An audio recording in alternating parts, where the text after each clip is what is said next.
வணக்கம் நண்பர்களே. மைவி த்ரீ ஆர்ட்ஸோட பெயில் கேஸ் நேற்று வந்துச்சு. அதில் என்ன நடந்துச்சு, என்ன பண்ணாங்க, அங்கே கோர்ட்டில் என்ன பண்ணாங்க அப்படிங்கிற எந்த ஒரு தகவலுமே வெளியில் நிறைய பேருக்கு தெரியலை. இதில் முக்கியமாக என் தரப்புலேருந்து நான் சொல்கிறது என்னென்னா, மைவி த்ரீ ஆர்ட்ஸ் உறுப்பினர்கள் எதையுமே முழுசாக தெரிஞ்சுக்கிறது இல்லை அப்படிங்கிறது தான் என்னுடைய கருத்து. அதனால் எந்த ஒரு விஷயம் தெரிஞ்சாலும் அதை முழுமையாக நீங்கள் தெரிஞ்சுக்குங்க.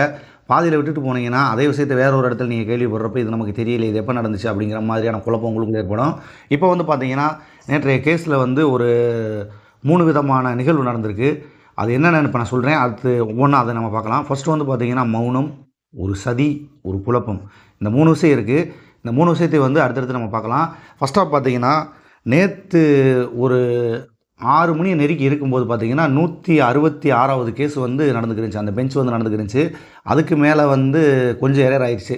இது சர்வர் ப்ராப்ளமா இல்லை நெட்வொர்க் ப்ராப்ளமான்னு எனக்கு தெரியலை. அதுக்கப்புறமா திரும்ப நான் அதை உள்ளே போய் பார்த்துக்கிட்டு இருக்கிறப்ப சரி இந்த கேஸோட விவாதம் நடந்துக்கிட்டு இருக்கு அப்படிங்கிற மாதிரியான தகவல் போட்டுருந்துச்சு. இந்த கேஸ் எப்போ விசாரணைக்கு ஆரம்பித்தாங்க அப்படின்னு பார்த்தீங்கன்னா 6:58க்கு ஆரம்பித்து 7 மணிக்கு முடிச்சிட்டாங்க. கிட்டத்தட்ட 2 நிமிஷம் தான் இது நடந்திருக்கு. இந்த 2 நிமிஷத்தில் என்னடா நடந்திருக்கும் அப்படின்னு சொல்லி எனக்குமே பெரிய குழப்பமாக இருந்துச்சு. அந்த 2 நிமிஷத்துக்குள்ளே பார்த்தீங்கன்னா சில விஷயங்கள் நடந்திருக்கு. அது என்னன்றதை இப்போ நம்ம பார்க்கலாம். ஃபஸ்ட்டாக பார்த்தீங்கன்னா இந்த கேஸுக்கு கவுண்டர் கேட்கும்போது இஓடபிள்யூ எந்த ஒரு கவுண்டருமே கொடுக்கல. மௌனம் சாதிச்சிருக்காங்க. அதாவது ஃபஸ்ட் நான் சொன்னேன் பார்த்தீங்களா 3 விஷயம், அதில் மௌனம். இந்த மௌனத்துக்கு பின்னால் என்னென்ன நடந்திருக்கு அப்படிங்கிறத பார்க்கலாம். இவங்க மௌனமாக இருந்ததுக்கப்புறமா சரி இதில் வேறு ஏதாவது கேட்பாங்கள்ல கோர்ட்டில், வேறு ஏதாவது தகவல் இருக்கா, ஏதாவது பண்ணலாமா என்னன்னு கேட்கும்போது திடீர்னு ஒரு 3 வக்கீல்கள் எந்திரிச்சு நாங்கள் குறுக்கீடு மனு கொடுக்குறோம் அப்படிங்கிற தகவலை சொல்லியிருக்காங்க. இவ்வளவு நாள் விட்டுட்டு இந்த நேரத்தில் என்ன குறுக்கீடு மனு அப்படின்னு சொல்லி நேரடியாக அவங்க கேட்டிருப்பாங்க போல். அப்படி கேட்டதுக்கு இந்த கேஸ் எப்போ விசாரணைக்கு வருது அப்படிங்கிற தகவல் எங்களுக்கு தெரியாது, நாங்கள் இன்றைக்கி வர்றதா சொன்னாங்க, அதனால் இன்றைக்கி நாங்கள் வந்தோம் அப்படிங்கிற தகவலை அவங்க இங்கே சொல்லியிருக்காங்க. யாருக்காக நீங்கள் குறுக்கீடு மனு போடுறீங்க அப்படிங்கிற கேட்டதுக்கு இன்வெஸ்டர்னு சொல்லி மொட்டையாக சொல்லியிருக்காங்க. யார் அந்த இன்வெஸ்டர்னு கேட்டாங்களா இல்லை யாருக்கு எதிராக போடுறாங்கன்னு சொல்லி சர்ச்சு கேட்டாங்களா அப்படின்னு தெரியல. அதுக்கு அவங்க சொன்ன ஒரே பதில் நாங்கள் வக்காலத்து சப்மிட் பண்ணுறோம் அப்படிங்கிற தகவலை சொல்லியிருக்காங்க. இந்த இடத்துல நம்ம ஒரு சின்ன ஒரு விஷயத்தை யோசிக்கணும் நண்பர்களே. இல்லை என்னென்னா, ஒரு கோர்ட்டோட கேஸ் எப்போ வரும், என்ன நடக்கும் அப்படிங்கிற எல்லா தகவலுமே ஒரு வக்கீலுக்கு தெரியும். இப்போ பார்த்தீங்கன்னா குறுக்கு மனு கொடுக்க போகிறதா சொல்லியிருக்கிறது 3 பேருமே வக்கீல். அவங்களுக்கு எப்படி இந்த வழக்கு விசாரணைக்கு வரும் வராது அப்படிங்கிறது தெரியாமல் இருக்கும். ஆல்ரெடி பார்த்தீங்கன்னா அவங்களுக்கு முத நாளே அறிவிக்கப்படும். அதாவது அவங்களுக்கு காஸ் லிஸ்ட் அப்டேட் பண்ணுவாங்க. அதையும் தாண்டி அவங்களுக்கு எப்போ கேஸ் இருக்குது அப்படிங்கிற தகவலை முன்னாடியே சொல்லியிருப்பாங்க. இத்தனாம் தேதி ஹியரிங் வருது அப்படிங்கிறது. வக்கீலுக்கே எப்போ கேஸ் வரும், அது என்ன நடக்குதுன்னு எங்களுக்கு தெரியாது அப்படிங்கிற ஒரு கருத்தை முன்வைக்கிறாங்கன்னா இது என்ன அப்படிங்கிறத நீங்கள் கீழே கமெண்டில் சொல்லுங்கள். இதுக்கு அடுத்ததாக பார்த்தீங்கன்னா சரி இந்த கேஸ் இப்படி குறுக்கீடு பண்ணுறாங்க. இந்த குறுக்கீட்டில் சரி நீங்கள் என்ன பண்ண போகிறீங்க இருக்குது வக்காலத்து ஃபைல் பண்ணுறோம்னு சொன்னாங்கன்னா கிட்டத்தட்ட அவங்க அதுக்கப்புறமா ஒரு வாரம் டைம் எடுத்துக்குவாங்க. ஒரு வாரம் டைம் எடுத்தாங்களாக்க இப்போ பார்த்தீங்கன்னா இப்போ அக்டோபர் 2 கடந்துட்டாலே கிட்டத்தட்ட எம்டி அவர்களுடைய பெயில் உள்ள சிறைவாசம் 90 நாளை தொட்டுரும்.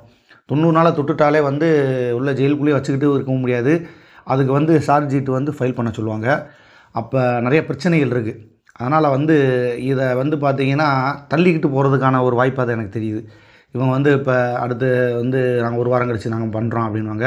அதுக்கப்புறமா பார்த்தீங்கன்னா இப்போ 3 பேர் இருக்காங்க பார்த்தீங்களா, இதில் வெறும் ஒருத்தர் மட்டும் நான் ஃபைல் பண்ணுறேன் அப்படிங்கிற மாதிரி ஃபைல் பண்ணிவிட்டு மிச்சம் 2 பேர் பண்ணாமல் இருந்துட்டு அடுத்த ஒரு ஹியரிங் வரும் பார்த்தீங்களா, அதாவது ஜாமீன் மனு உள்ளே அப்ளை பண்ணுவாங்க பார்த்தீங்களா, அதனுடைய விசாரணை வரும்போது அப்போ இவங்களுமே மறுபடியும் இல்லை அன்றைக்கி எங்களுக்கு நேரம் கிடைக்கல, எங்களுக்கு சரியாக வழிநடத்த தெரியல, நாங்கள் கரெக்டாக அதை பற்றின தகவல் எல்லாத்தையும் சப்மிட் பண்ணுறதுக்கு லேட் ஆகிடுச்சு, அதனால் இப்போ நாங்கள் குறுக்கீடு மனு போடுறோம் அப்படிங்கிற மாதிரி அந்த டயத்தில் அவங்க பண்ணிட்டாங்கன்னா இது இப்படியே கடந்துக்கிட்டே போகும். இது கடந்துக்கிட்டே போகுது அப்படிங்கிறது இது என்ன சொல்ல வரேன்றது உங்களுக்கு புரியும். அடுத்தடுத்து அப்படியே இழுத்துக்கிட்டே போயிடும். சரி இந்த மாதிரி சூழ்நிலையில் இப்போ இந்த மாதிரி இருக்குது. இப்போ இந்த கேஸை ஒன்று தள்ளி வைக்கணும். அதாவது எப்படின்னா அடுத்த ஒரு டேட்டுக்கு தள்ளி வைக்கணும். இல்லைனா இந்த இந்த ஏபி போட்டாங்க பார்த்தீங்களா, அவங்க இதை வித்ட்ரா பண்ணணும். இது 2ல் தான் ஏதோ ஒரு வழி இருக்குது. இந்த சூழ்நிலையில் பார்த்தீங்கன்னா கேஸை தள்ளி வச்சாங்கன்னா டேட் அடுத்தடுத்து போய்கிட்டே இருக்கும். இன்னுமே இதை வித்ட்ரா அப்படி பண்ணிட்டோம்னா இந்த ஏபியை விட்டுட்டு புதுசாக இன்னொரு தடவை பண்ணுற மாதிரி அவங்க பண்ணுவாங்க. அது என்னன்றது ரெண்டாக சொல்கிறேன். இதில் எம்டி தரப்பில் என்ன பண்ணியிருக்காங்கன்னா இந்த கேஸ் குழப்பமாக இருக்குது, அதனால் நாங்கள் வித்ட்ரா பண்ணிக்கிறோம் அப்படிங்கிற மாதிரி சொல்லியிருக்காங்க. சரின்ட்டு வித்ட்ரா பண்ணியிருக்காங்க. எதுக்காக வித்ட்ரா பண்ணாங்க அப்படின்னு பார்த்தோம்னா, இந்த கேஸை வந்து இப்படியே விட்டோம்னு வைங்க, நான் ஃபஸ்ட்டே சொன்ன மாதிரி வந்து ஃபஸ்ட்டு ஒரு காரணம், இது நீடிச்சுக்கிட்டே போயிட்டுருக்கும். அடுத்தடுத்துன்னு போய்கிட்டே இருக்கும். இது எங்கே போய் முடியும் அப்படிங்கிறது தெரியாது. அதை தாண்டி வந்து பார்த்திங்கன்னா 90 நாளைக்கு மேலே ஆகுறப்ப EOW வந்து இதில் சார்ஜ் ஷீட் போடுறதுக்கும் வாய்ப்பு இருக்குது. இது வந்து என்னுடைய கருத்து. அதாவது நீடிச்சுக்கிட்டு போகிறதுக்கும் வாய்ப்பு இருக்குது. 90 நாளைக்கு மேலே ஆகுறதுனால இதுக்கு வந்து வேகமாக வந்து சார்ஜ் ஷீட் போடுறதுக்கும் வாய்ப்பு இருக்குது. அதையும் தாண்டி வந்து இந்த மாதிரி இழுத்துக்கிட்டு போகிறதுனால மக்களை வந்து மிகப்பெரிய ஒரு மன உளைச்சலை ஏற்படுத்துறதுக்கு வாய்ப்பு இருக்குது. இப்போ இந்த மாதிரி போச்சுன்னா, அதனால் வந்து இதை வித்ட்ரா பண்ணிட்டோம் அப்படின்னா அடுத்த கட்டமாக என்ன பண்ணலாம் அப்படிங்கிறத வந்து அவங்க முடிவு பண்ணிக்குவாங்க. இதுதான் வந்து அங்கே நடந்த விஷயம். இப்போ வந்து பார்த்திங்கன்னா இவங்க கீழ்கோர்ட்டில் போய் இதை அப்ளை பண்ணி உடனடியாக பெயில் வாங்கிட்டு வந்துடலாம். அப்படி வாங்கும் பட்சத்தில் வந்து கண்டிப்பாக சில கட்டுப்பாடுகள் விதிக்கப்படும். கீழ்கோர்ட்டில் வாங்கினால் கட்டுப்பாடுகள் விதிக்கப்படும். அப்படி கட்டுப்பாடுகள் விதிக்கப்படும் பட்சத்தில் வந்து நிறுவனம் தொடர்பாக ஏதாவது கட்டுப்பாடுகள் விதித்தா அவர் வெளியில் வர்றதே வேஸ்ட்டு. அதுக்கு அவர் உள்ளே இருந்துடலாம்.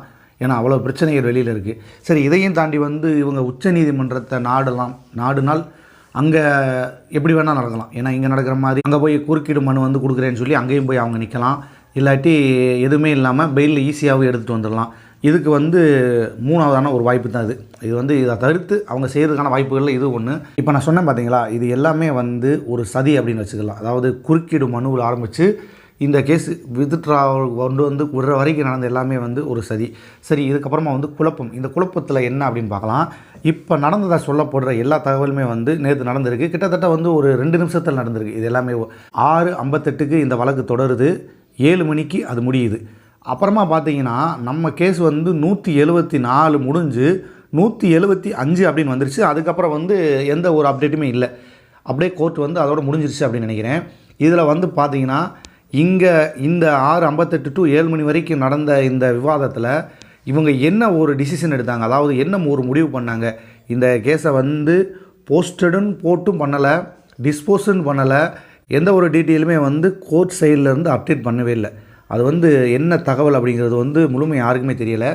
ஒருவேளை இன்றைக்கி 10 மணிக்கு மேலே இது தொடர்பாக இன்னும் வந்து வாதங்கள் நடைபெறுமா, இல்லை டோட்டலாக இவங்க முடிச்சு வச்சிட்டாங்களா அப்படிங்கிறது வந்து யாருக்குமே தெரியலை. அதனால் எம்டியோட பெயிலை பொறுத்த வரையில் வந்து இன்னும் உறுதியான தகவல் யாருக்குமே தெரியலை. அது இன்னும் வந்து ஒரு குழப்பத்தில் தான் இருக்குது. இந்த குழப்பத்துக்கு முடிவு 10 மணிக்கு மேலே தான் தெரியும். ஏன்னா அவங்க வந்து நேற்று நைட்டு வந்து நான் வந்து 1 மணி வரைக்கும் வெயிட் பண்ணி பார்த்தேன். எந்த ஒரு அப்டேட்டுமே அது சம்மந்தமாக எந்த ஒரு பேப்பர்ஸுமே வெளியில் வரல. அப்படி ஏதாவது ஒரு பேப்பர்ஸ் வெளியில் வந்திருந்தால் அதில் நம்ம பார்த்து தெரிஞ்சிருக்கலாம். அதில் வந்து ஒன்று போஸ்டர் போட்டிருப்பாங்க, இல்லை டிஸ்போஸ் போட்டிருப்பாங்க, ஏதாவது ஒரு மென்ஷன் பண்ணியிருப்பாங்க அந்த இடத்துல. இதில் வந்து எந்த ஒரு இதுவுமே வெளியில் வராதனால அது எதுவுமே தெரியலை. லாஸ்ட்டாக நமக்கு வந்து குரூப்பில் ஷேர் பண்ணதில் பார்த்தீங்கன்னா அதில் ஒரு விஷயத்தை வந்து மென்ஷன் பண்ணியிருந்தாங்க. இப்போ நீங்கள் அந்த பேப்பரையுமே இப்போ நான் உங்களுக்கு காட்டுறேன். இப்போ இந்த பேப்பரை பாருங்கள். இதில் வந்து அவங்க கொடுத்துருக்கா சொல்லப்படுறது அது மற்ற தகவல் எதுவுமே வரல. இது கீழே என்ன மென்ஷன் பண்ணியிருக்காங்க அப்படின்றத பாருங்கள். Order not uploaded by consult court அப்படின்னு போட்டிருக்காங்க. இதை பார்த்ததுக்கப்புறம் தான் இன்னும் குழப்பமே அதிகமாகுது. இன்னும் அங்கே எந்த ஒரு முடிவுமே வரல அப்படிங்கிற மாதிரி இருக்குது.